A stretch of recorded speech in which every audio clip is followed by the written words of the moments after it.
ครับตอนนี้ผมอยู่ที่วัดพระธาตุเรืองรองครับ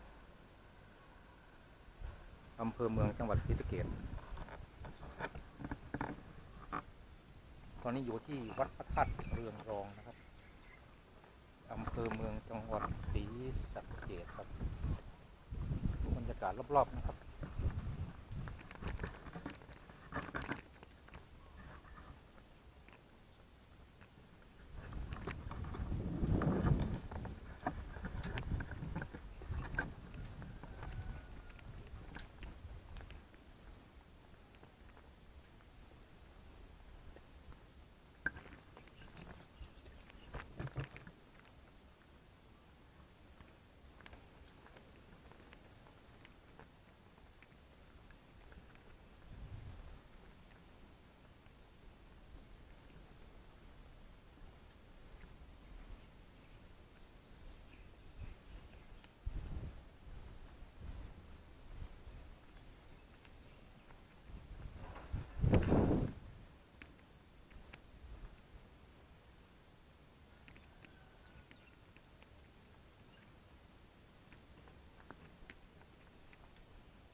วัดพระธาตุเรืองรอง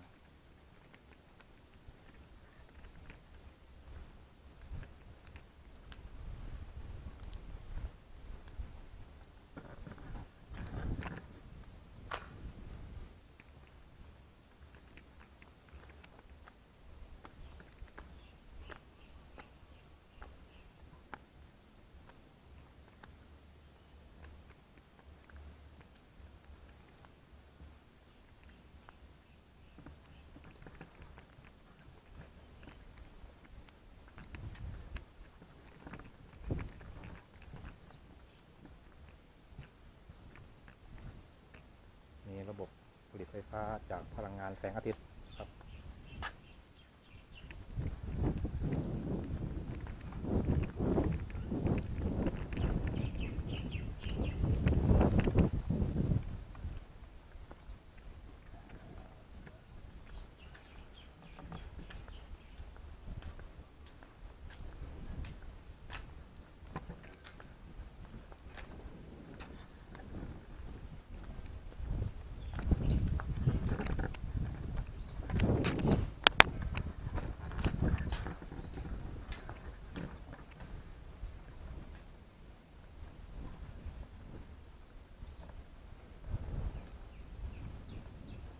นี้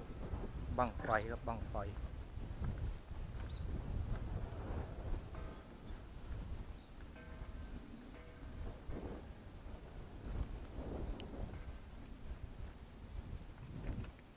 ตัวพระธาตุเรืองรองครับ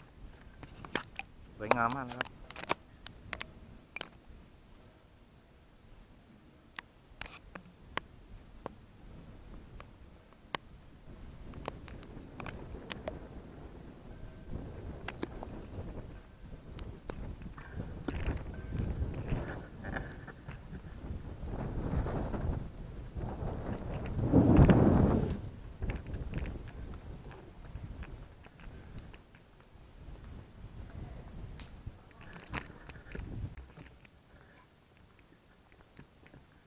พระธาตุเรืองรอง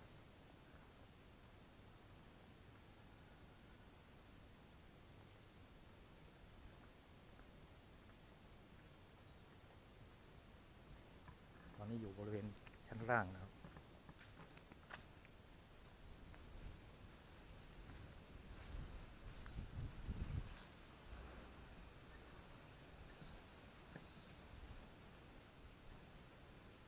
เราจะขึ้นไปดูข้างบนนะครับขึ้นไปดูข้างบนชั้นบนสุด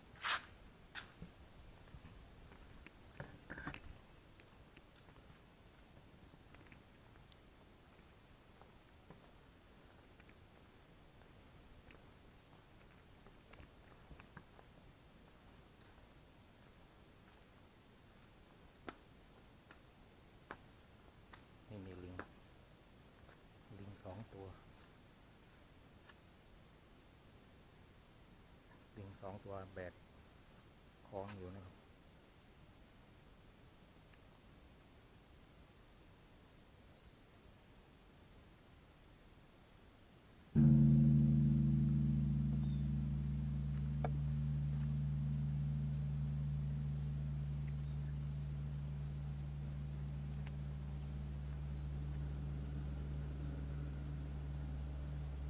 ระฆังใบใหญ่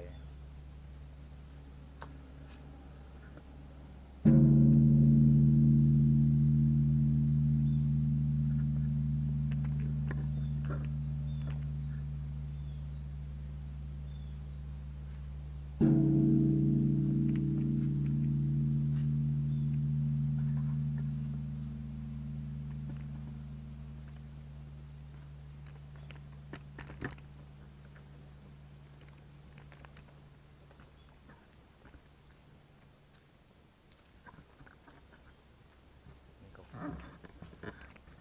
ของใหญ่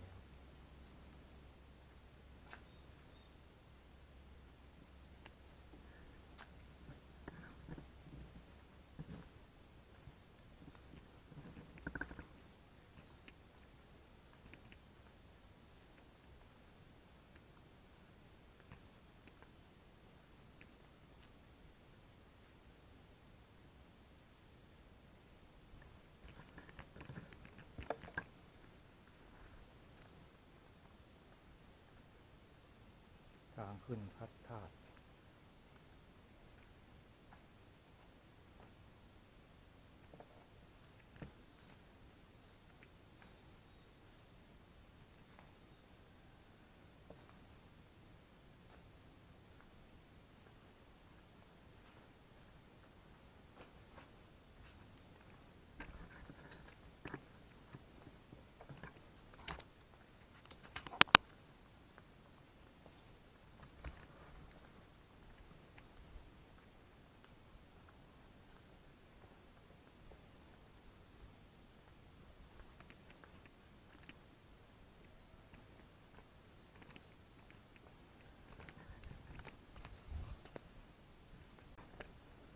นี่เข้ามาข้างในแล้วครับ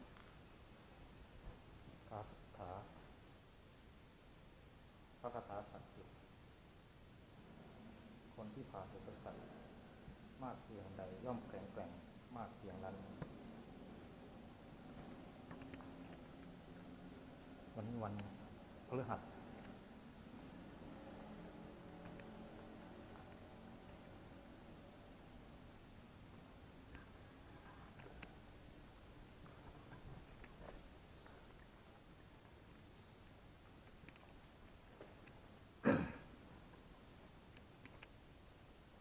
ขึ้นไปดูชั้นบนนะครับ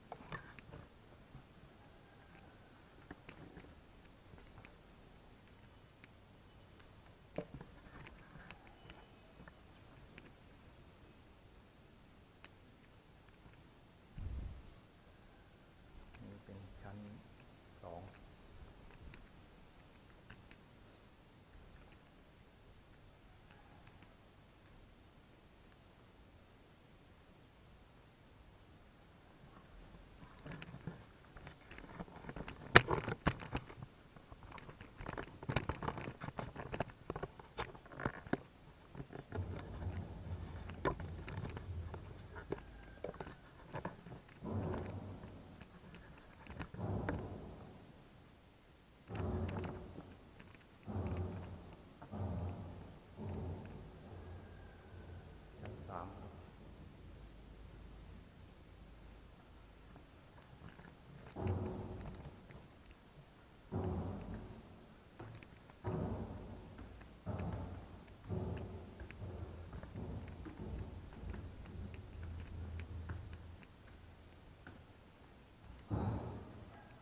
3ครับ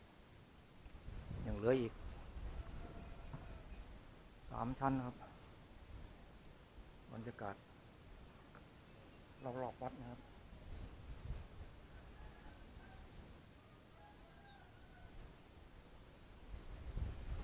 ขึ้นไปต่อครับ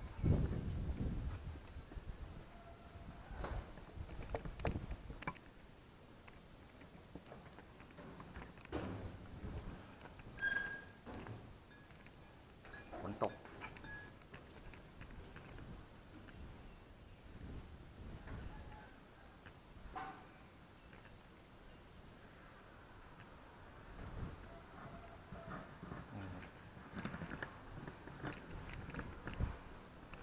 เจ้าอยู่หัวเคยมาที่จังหวัดศรีสะเกษ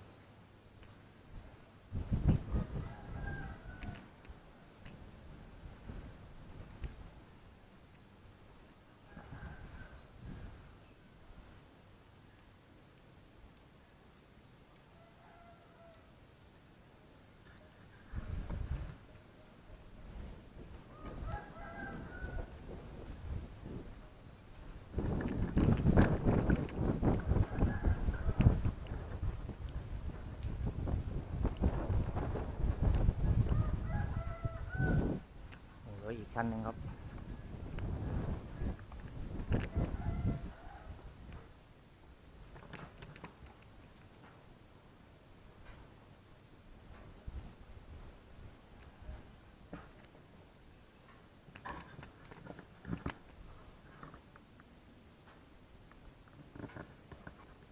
ชั้นบนสุด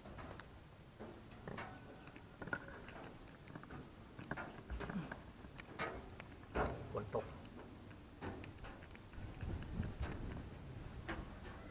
ชั้นบนสุดแล้วนะครับอันนี้ขึ้นมาชั้นบนสุดแล้วนะครับ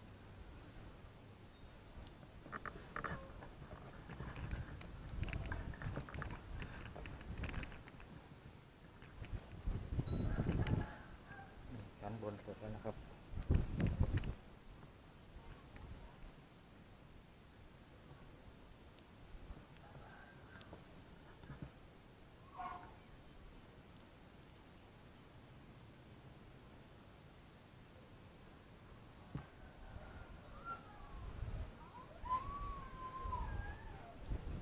บริเวณรอบๆวัดพระธาตุเรืองรองครับ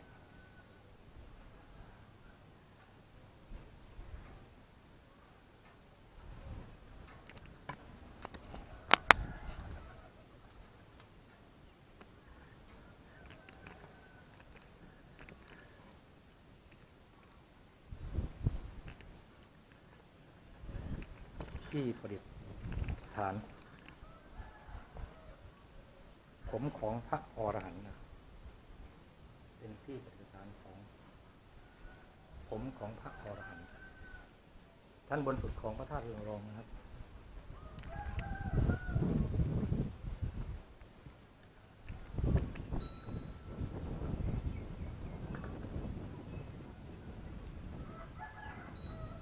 พระธาตุเรืองรอง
เนื่องจากวันนี้เป็นวันธรรมดานะครับ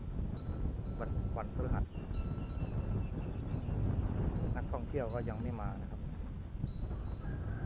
จะมาส่วนมากเสาร์อาทิตย์นักท่องเที่ยวจะเยอะ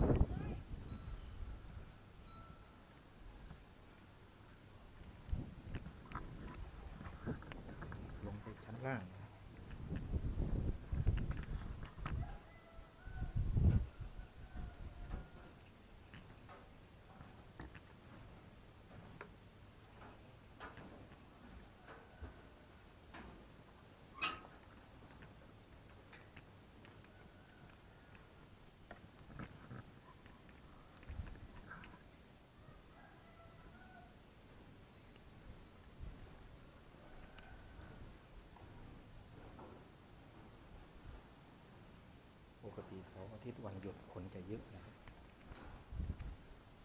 ตักบาตรสวรรค์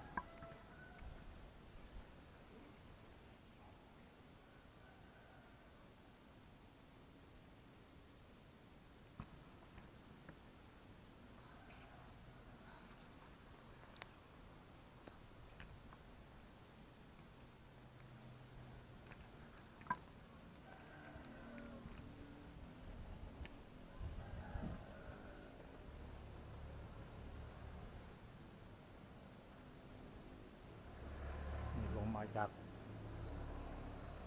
ชั้นบนแล้วนะครับ